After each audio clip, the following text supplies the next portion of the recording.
What are the purposes of the interviews? To find out more about teachers and students, background, reported behavior, opinions, feelings, and attitudes about various aspects of language learning. Answers, however, indicate only what participants say they do, rather than what they actually do. What kind of interview can the researcher conduct? There are three main types of interviews. The informal conversational interview.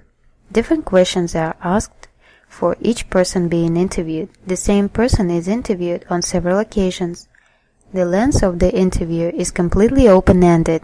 Such conversations are informal interactions that have no particular agenda because these conversations do have a purpose and they are very unstructured. Advantages.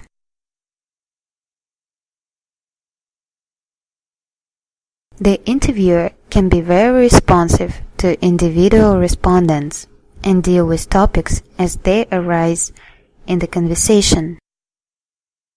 The disadvantages. It is difficult to collect the systematic information. Different questions will generate different answers. It is more difficult to find patterns in the data gathered. When might this type of interview be used in second language research? In case study. For example, if researchers want to find out why particular students are having a great deal of difficulty in class, they might undertake a series of interviews with these students over the course of the semester to find out what linguistic factors and non-linguistic factors are contributing to the learner's difficulty in acquiring English. The second type of interview is a general interview guide approach. In this kind of interview, the interviewer designs a series of questions to ask each participant in order to make certain that the same topics are covered with everyone. The order of the questions and the phrasing of the question can differ, but the same information is asked of everyone.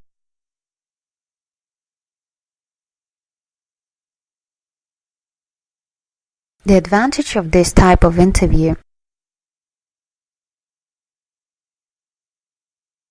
The same content is covered with each participant, which makes it easier to compile the data. The disadvantage of this type of interview. The interviewer does not pursue topics that develop from the answers that participants give to particular questions. The third type of interview is a standardized open-ended interview. These interviews are highly structured because the exact wording and order of the questions are specified. Although there is no flexibility in the format of the interview, it does assure that all the respondents are asked identical questions.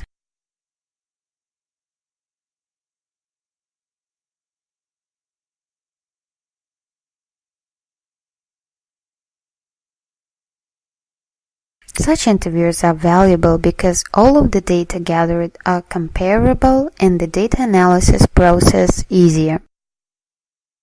If the researcher wants to find out a particular information from all of the students, they have a basis on which to compare the students' language learning experience. Typically, such interviews involve from 6 to 8 participants with similar background who are asked to respond to a series of questions. During the interview, teachers and students get to hear what others have to say on a topic and to offer their own views. The gathering is not an open discussion or problem-solving session. It is instead an interview in which teachers and students are asked a series of prospective questions. The advantage of this type of interview. The researcher can obtain a good deal of information in a short time. The teachers and students involved in the session may appreciate having the opportunity to share their views on particular topics. The disadvantage. Each teacher or student has less opportunity to offer his or her opinion.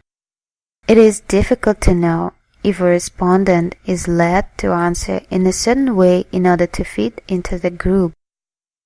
The primary danger in conducting such sessions is that one or more participants will dominate the interview. The problem can be avoided if the interviewer manages the interview and encourages everyone to contribute to the session.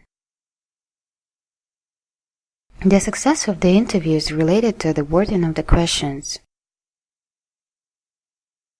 To begin, the interviewers may ask truly open-ended questions that allow the participants to respond on their own terms. For example, if a teacher is asked, "How satisfied are you with this textbook?" the response will be phrased in terms of satisfaction. However, if the question is phrased as, "What do you think of the textbook?" the teacher can discuss any aspect of the book that he or she believes is important. The researcher shouldn't use yes-no questions because they do not allow participants to elaborate on their response. It is best to avoid questions that deal with more than one idea, such as, "What do you think of the program?" and "How would you improve it?" With language learners, it is important to phrase the question at a linguistic level that the students can process and to be sensitive to cultural differences. Power relationships. One of the most problematic aspects of the teachers conducting interviews is that teachers are in a position of power. Here, the participants do not have the same rights. The interviewer has more power than the interviewee. The interviewer and interviewee will affect the content of their interview as well as the language which is used. How the researchers minimize these bias? One way is to begin the interview by fully explaining to students why they are conducting the interview, what will be done with the information, and what are the benefits for students. Researchers can provide feedback and reinforcement throughout the interview, offering students words of thanks, praise, and support. There are two ways to read interview data. One is the vertical reading, in which what participants say during an interview is seen as reliable. Second is what is said in an interview is more about the participant's relationship to the topic being discussed and the social context of the interview than the topic itself. For example, what is said during the teacher-conducted interview on grades may be largely a factor of the relationship between teachers and students because students may believe that what they say will affect their grades. So, how to record interviews? There are two ways to record interviews, tape recording and note-taking. The advantage of tape recording, it preserves the actual language that is used. Note-taking allows to record the central facts of an issue in an interview. It is far easier to analyze the data summarized in notes than what is provided in the transcript.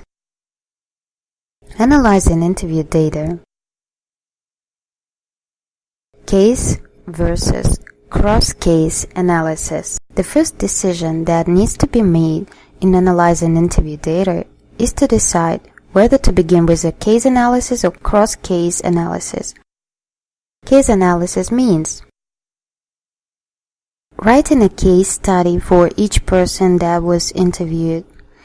This approach would be appropriate if you wish to highlight the individuals involved in your study in the manner in which they differ.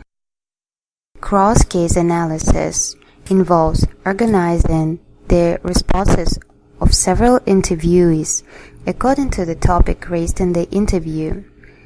This approach would be appropriate if you wish to highlight particular aspects of your research topic.